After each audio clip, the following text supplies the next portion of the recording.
Hi guys, here's another deconstruction of some retouching I did quite a few years ago. This was for a Photoshop competition I entered. The theme of this was abandoned.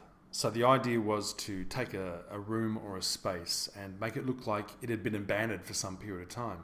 I call this one Lose Weight This Christmas. The idea being that one Christmas many years ago, the kids ran out on Christmas morning to open up their presents, only to discover that the night before Santa had got stuck in the chimney due to his big belly and had now passed away. So, and it scared the bejesus out of these children and the rest of the family, and they'd run away, never to come back to the place again. So it's a pretty dark theme that I came up with. And so what I'm going to do is I'm going to turn off all the layers and show you what I started off with, a nice clean room, and how I made it look like it was very old and decrepit.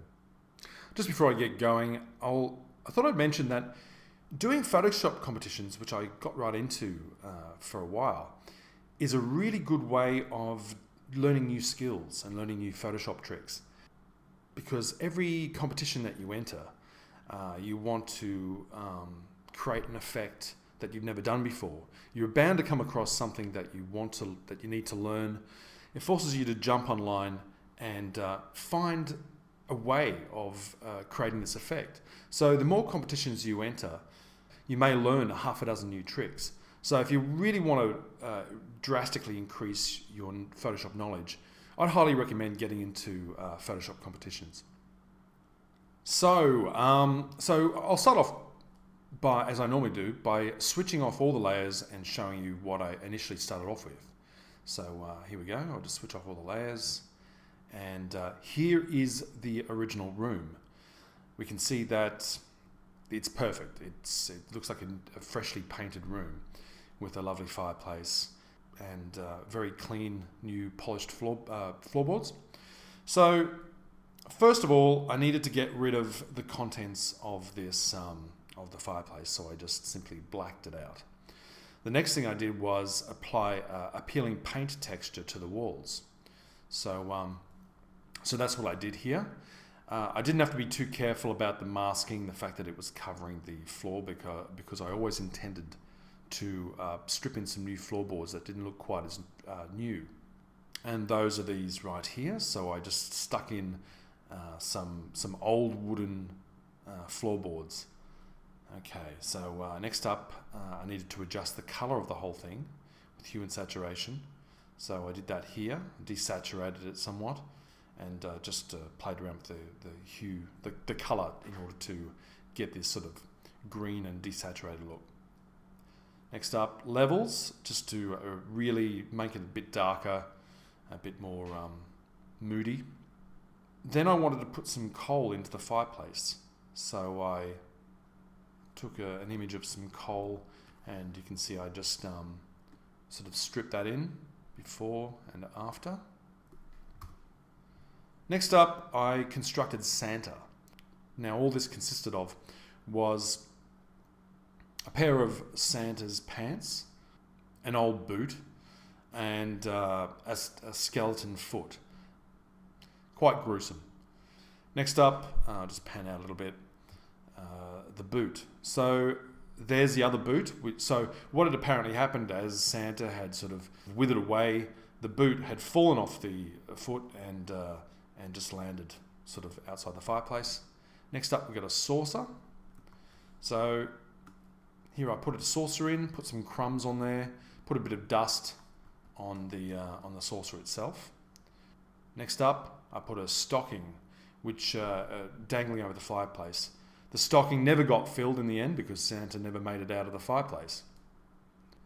Next, I created a calendar and put a date on there, an old date of many years ago, to indicate that this happened decades ago. Next is some darkening, I think just some levels, just to sort of darken off the corner there. Next up, glass. Okay, so there's a glass of sherry left out for Santa. Now I'm well aware that if this happened 40 years ago, or whenever this was meant to have happened, that there wouldn't be any sherry left in the glass, and there certainly wouldn't be any crumbs left over. But I just quite liked the look of the idea of things being half demolished. So I sort of took some creative license by leaving some of the contents on the plate and in the glass. Next up, I put in some leaves which had blown in through the open window. And so I've just sort of scattered some leaves, some autumn leaves on the floor. Next up, a curtain.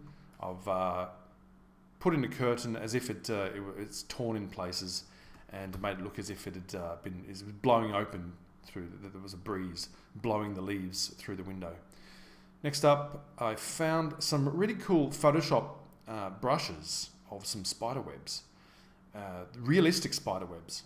So I just scattered a few of these, chose a few that suited the various positions of the room that I put them in.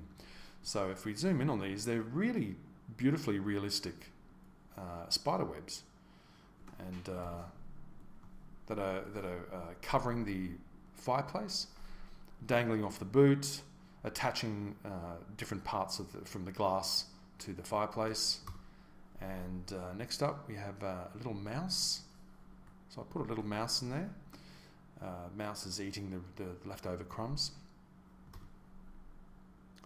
I put in some streaming light pouring in through an open window, and that is meant to be the reason for why the shadows of all the objects in the scene are being cast to the left. And finally, some levels, just sort of bring it up a little bit, make everything a bit more visible. It took me about 2 days, and that is entirely how I created this scene. So I started off with a beautifully painted room, and through a few different tricks, I ended up making it look like a quite macabre scene. So there you go. I hope that's a little bit of inspiration to maybe yourself enter some competitions and increase your Photoshop knowledge.